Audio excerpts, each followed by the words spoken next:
Hey Crew fans, Jordan Angeli here, your TV analyst for the Columbus Crew this season. Well, since we're in this little bit of a lull and you guys are all at home and probably want some good Crew content, I'm bringing some stuff to you. I wanted to break some of the plays down a little bit more in depth from the Columbus Crew from those first couple games that they played. So I am going to start first off with a clip from the game against New York City FC. There was a red card in the 3rd minute, as we all know, and so maybe some of these things are just a little bit different because of that man-up situation, but the defensive principles are all there, and that's what I really want to go over here. So in the 20th minute of the game, Columbus was just attacking, and they were offside with Harrison Awful on the right side of attack. So this play starts on what looks to be kind of looks like a goal kick from Sean Johnson. It's actually from this offside call. And so the Crew get back into their defensive setup and are trying to win this first and second ball here from Sean Johnson. He actually looks like he pulled the ball up a few more yards from where it really was on that offside. But the first and second balls here are won by New York City. And so you can see Alex Ring picks the ball up here, and as I pause it this second time, you can really see the defensive structure for Columbus Crew. 2 up front in Lucas Zelarayan and Gyasi Zardes, and then that 4 right across the middle of the field. New York City has possession. They're bringing it around their back line, and watch the 2 up front and how they work. Zardes trying to keep the ball to one side, and then that movement right there by Lucas Zelarayan to cut off the far side center back for New York City is telling his team, we're gonna keep the ball on our left side of defense.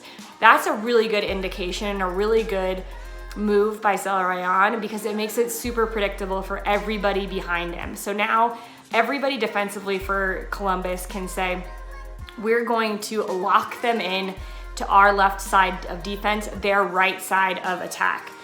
So here New York City plays the ball to the right side center back, and you can watch how Gyasi Zardes then comes from that central location, pushes the ball to the right, and everybody across the midfield. Nagbe is just about 5 yards away from his player, so he can close that ball down if he needs to, if it goes there. But Zardes is cutting that pass off, so that's not really an option.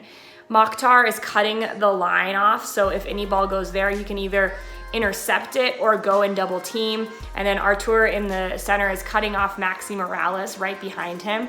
So every single player is man marking here as they squeeze the ball to their left side. What this creates is a great funnel. So now New York City can only go into this pocket of space, where then we have a step here by Milton Valenzuela. He just toe pokes the ball away. That's all it really needed, is just a little toe poke. Mokhtar can pick up the second ball, battle a little bit, but then look at the positioning of Valenzuela. Since he won that first ball, he can then push on, and his body positioning is saying, hey, play me in, I want to get in behind. He does just that. 3 runners in the box. It's not a great service, but the idea there of how the Columbus Crew can go from this defensive structure and setup and really predict the play to winning the ball and getting out on a counterattack. I think that's a really good example of what we're gonna see from Columbus Crew, not only throughout this game, throughout the next game, but hopefully throughout the rest of the season. So I hope you guys like this. If you have any questions, make sure you hit me up, or if you have a play that you want to see broken down a little bit more, make sure you let me know, because there are things that you see differently than I do, and plays that I am just interested in. So I want to hear what you guys have to say too. Let's make this interactive. Let's have a good time as much as we can here as we are all hanging out waiting for MLS to come back. So hope you guys are all well and safe, and let's go Crew.